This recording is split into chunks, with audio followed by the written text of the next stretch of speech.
Just wanted to say thanks for everyone for staying to the end. I know it's been a long day. So I graduated from Cornell last May, and when I got here, I was a biology major, ready to go follow the pre-med route. And then, everything was great, and then I found this major called landscape architecture. Never even heard of it before, and I really didn't know what I was doing in it because I didn't like going outside. I didn't really like plants that much or anything, so I don't know why I started it, but it really changed my perspective on everything, and especially health. And so today I'm going to talk to you about how human health and environmental health are so intrinsically linked, and solutions for improving both are, singular solutions improve both of them. So I'm going to talk to you about just some of the challenges, first of all, broadly. Then how do we make this global data tangible to us? And then I'm going to share some good news. So we know about these broad resource problems: water, energy, emissions, the protection of biodiversity, the production of food, and everything it's very complexly interconnected to each other in a very complex web, and it's very hard to understand how everything is related. So I'm going to just unravel one particular strand of this web. So water is a really, really big problem. It's going to be one of the biggest global healthcare problems. And this report in 2002 estimated that 75 million could perish by 2020 due to water-related diseases.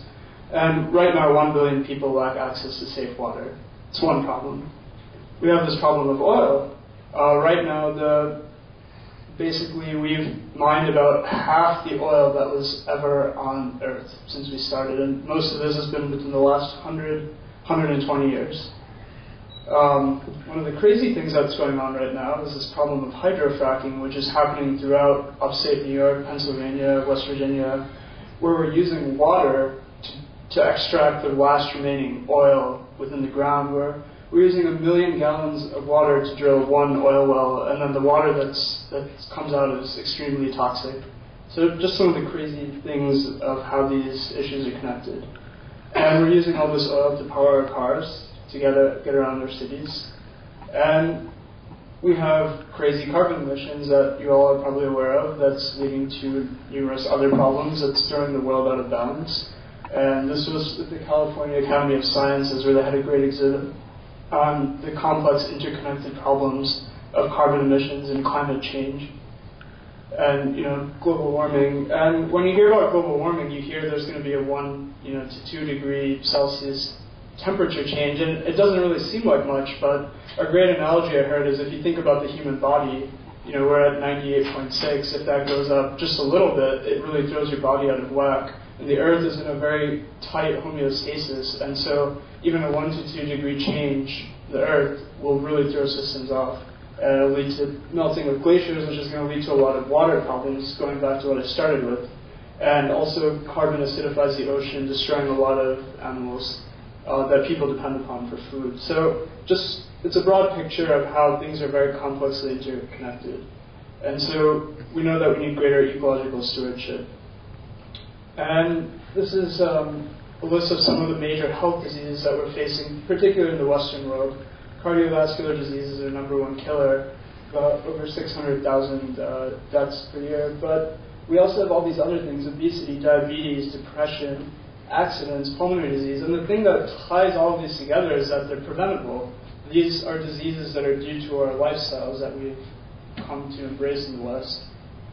And we spend most of our healthcare money on treating the symptoms of chronic disease rather than spending money on preventing disease from happening in the first place.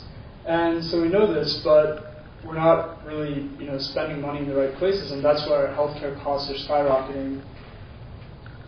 And so I'm just going to talk about a few particular illnesses. Loneliness is becoming one of the biggest problems that we don't know much about, that leads to a lot of other problems. Mental health, depression could lead to more tangible diseases as well. And obesity, it's not just about the weight itself, but it leads to diabetes, cardiac disease. There's many children, West Virginia is the most obese state in the country, And there's children who are teenagers who are now not expected to make it into their 20s or 30s because of what obesity has done. So these diseases are so complex and interconnected. And obesity alone is estimated to have huge, huge burden on US healthcare costs. And going on this further, basically obesity is a simple problem. We're putting in too much into our bodies that is not good for us, and we are not expending enough energy.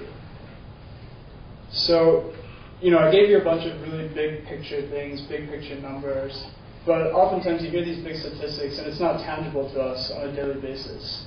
So I'm going to try to, give you a story of how these things really connect to us. And one place that really comes together is at the level of our cities, the level of our streets, and our daily interactions.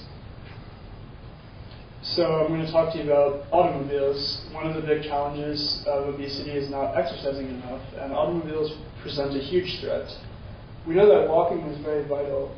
This report from the Journal of Physical Activity and Health shows just given 30 minutes of moderate walking can reduce the risk of heart disease by up to 40%. And interestingly, in Europe, the average European walks close to 400 kilometers per year, whereas in America we only look at about 140.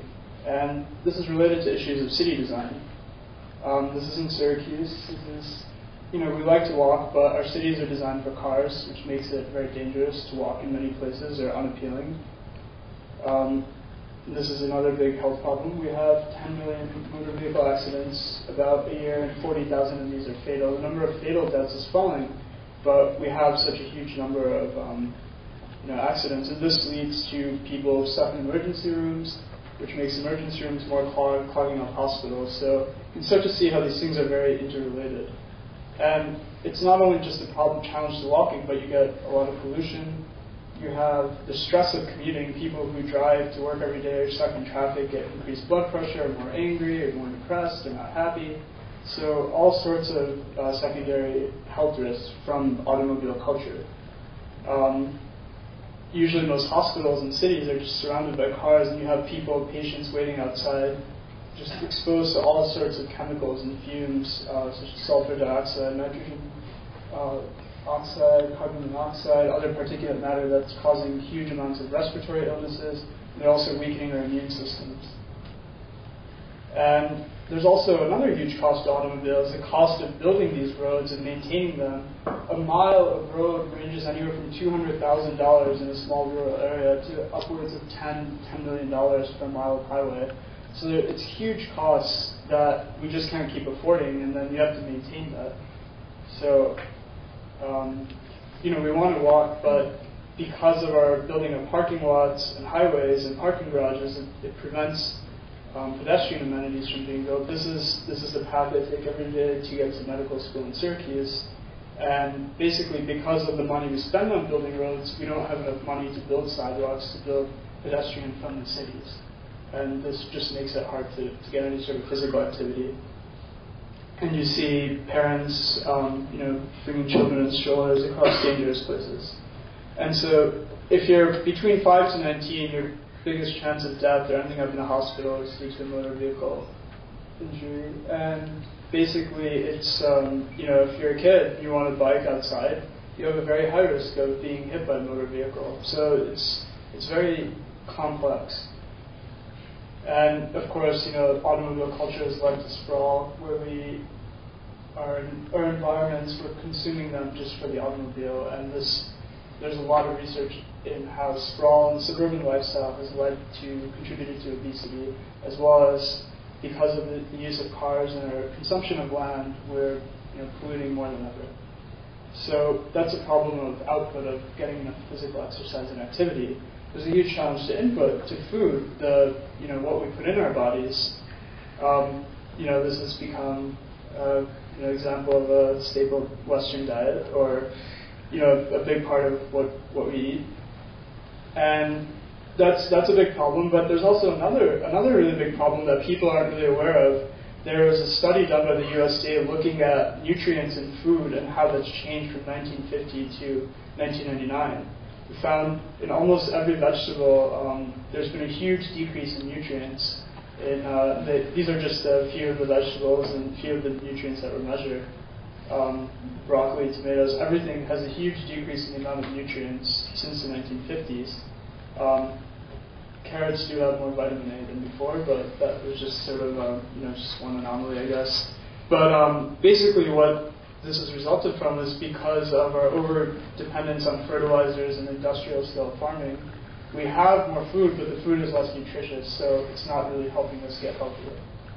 And transporting our food, this is an exhibit at the California Academy of Sciences, transporting our food from New York, California to New York, has huge environmental impacts as well due to the emissions. And so we have to be cognizant of that. And so this is just an example. In Syracuse, one of the other big challenges with food is access, where the big letters on the Google map show you where the grocery stores are, but in the center of Syracuse, in the inner city where most of the poorer people live, there are no supermarkets. There's only convenience stores. There's CVS's and Rite Aid's and McDonald's. And so the poorer segments of the population have no access to grocery stores and are often just eating fast food. And so there's a really big challenge with access to food as well. So basically, I just tried to show you how some of these issues are very complex and interconnected. And the CDC has just released a bunch of strategies on what to do about this. And they want communities to provide better food and beverage choices. They want communities to create more opportunities for physical activity, as this will help reduce problems such as obesity. But how do we do this? These are issues that are so broad and so many different players involved. And so we need design thinking to develop sustainable solutions for addressing our healthcare problems. And so there's many different people working on issues of health. Normally you think of the hospitals, the doctors and nurses, and they're a really vital part of it because they're the ones that connect to the patients at a daily level. But you also have all these architects, planners, landscape architects who are designing the cities that we live in every day. And the city is what really determines how we live, whether we're getting enough activity, whether we have access to healthy food. Then you have people making policy and public health people who are collecting a lot of statistics and numbers on this. But how do we connect them to everything else going on? And then also with the burgeoning role of technology and communication, we have a lot of new opportunities for connecting people to data. And so this is the Athens Declaration for Healthy Cities, which is a project of the World Health Organization in Europe. And basically they say health is promoted most effectively when agencies from many sectors work together and learn from each other. And so I just wanted to talk about a few things that are going on that are broad coalitions that heal both ourselves and our environments. In many cities all around the world, we see more and more community gardens and farmers markets. These are efforts by community organizations, by architects, by landscape architects, and they really help to reduce emissions from food because they produce food locally. The food is healthier because it wasn't industrially grown. They help to build social capital within a community because you get people together and they're less isolated from each other. But one of the challenges is these kind of efforts are not connected to hospitals and doctors. When you're a doctor, you have a patient who comes in who's obese, they're depressed, they don't have much connection to their community. We need the doctor to prescribe to the patient, why don't you go to this community garden once a week, you'll meet new people, you'll learn some skills, you'll get healthier food. So there's this gap between the healthcare apparatus of the doctors and the hospitals and all of the efforts that are going on in the community. We need more designers within hospitals. Hospitals are not very healthy environments. We know, I forgot the exact number, but a huge percentage of people die in hospitals due to diseases in hospitals and medical errors.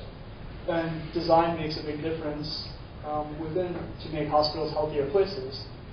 This famous study by Roger Ulrich in 1984 showed that when patients had a view from the room of nature, just a tree, versus a brick wall, they recovered much faster, they used less pain medication, and they were less angry at their nurses.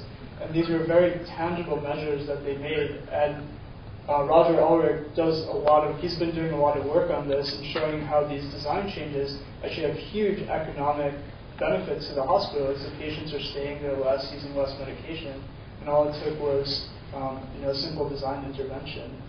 So we need to bring designers into hospitals because there's been a bridge. And what about bringing doctors and nutritionists into grocery stores? We often go to the grocery store, we see all this stuff around us. We don't often think about our health, we just start buying things. And so what about putting nutritionists and doctors in grocery stores to help people make healthier decisions? Or we're entering this new era of personalized medicine where people are having their genome sequenced, and we can start to understand which foods are more essential for certain problems for certain people. And so when you're a patient who has a certain condition, you might get a prescription for a certain type of diet. And so when you get to the grocery store, supermarket, if you can meet with the doctor there, they might be able to help you out. And this is starting to happen in some grocery stores in Europe. So we're looking at possibly bringing it to Syracuse. And so basically, we need to invest in promoting active living. The hospital has been this closed building. And this is in Syracuse, you see how it's surrounded by cars and just this environment that is not suitable to healthy living, because they view health as just what goes on inside the hospital, but in reality, health is actually what you do, while you're outside of it. And for the hospital to promote healthy living, it would actually save a lot of money and would be beneficial for the whole community at large. So hospitals need to invest in the city by connecting out. Hospitals need to promote efforts within the city to promote walking, biking, healthier food. And this really hasn't happened too much, but we're starting to see more and more of this happen. So I just wanted to, and then here's one specific example. Actually, this was a study in Europe, in France. Between 1992 and 2004, there was a study of community obesity prevention. Because a lot of these problems are not just individual. We could eat healthier, we could walk more, but the problem is the community at large. So in France, they instituted this program to look at community efforts, to get the whole community working together on this. And so in the two towns where they did this, over this 12-year span, they were able to reduce the obesity levels from 11% to just under 9%. But they had a great control system where they had towns that were similar that didn't do this, and obesity continued to rise. So, it's just one study that's been going on where we can measure these changes. But these are very complex things to study and measure because you need a whole bunch of different disciplines, a whole bunch of different people. And these are studies that haven't really been done before, and they're messier because they're in the city and they're very active and dynamic. So we need new collaborations to study this new data and then use this to help push for change. And so I'm just going to end by talking about this group I started in Syracuse. I'm in medical school there at SUNY Upstate, and this group that I started in the City of Anastomosis, Center for Community Environment and Health. And we got doctors together, a couple of landscape architects together, and architects and students from all these different schools. And what anastomosis is the medical term for collateral communication channels between our arteries. And basically what I've noticed is that everyone is working on healthcare, but it's also fragmented, and we need to connect the pieces together. So that's what this anastomosis is about. It's about building these communication channels to really look at health in all of its facets. And so, these are a couple of institutions and worked with or have members who are part of our organization. And we need to bridge research and action. We need to break the boundaries between traditional disciplines. We need to look at what's happening locally, but how does it connect to the global picture? And how do we start to change private and public models to integrate them better together? We need to stop looking at short-term profits and look at long-term gains.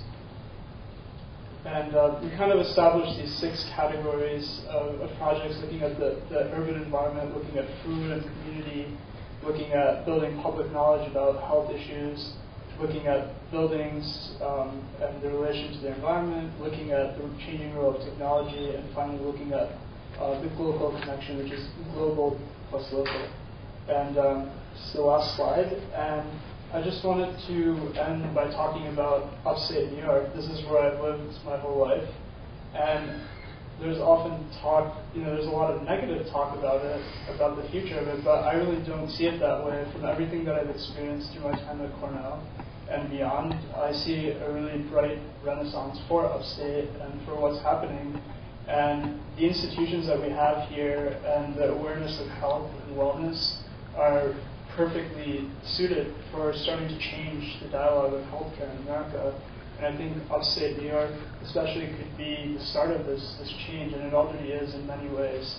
And so I think we often talk about, we've had so many great talks today about what's going on all around the world, and it's really great. And there's a lot we can do within our local communities while we're here at Cornell or wherever we are. And we have to just be aware of how it connects to the global picture, because we can make a lot of local change, but it makes a huge global difference. So thank you.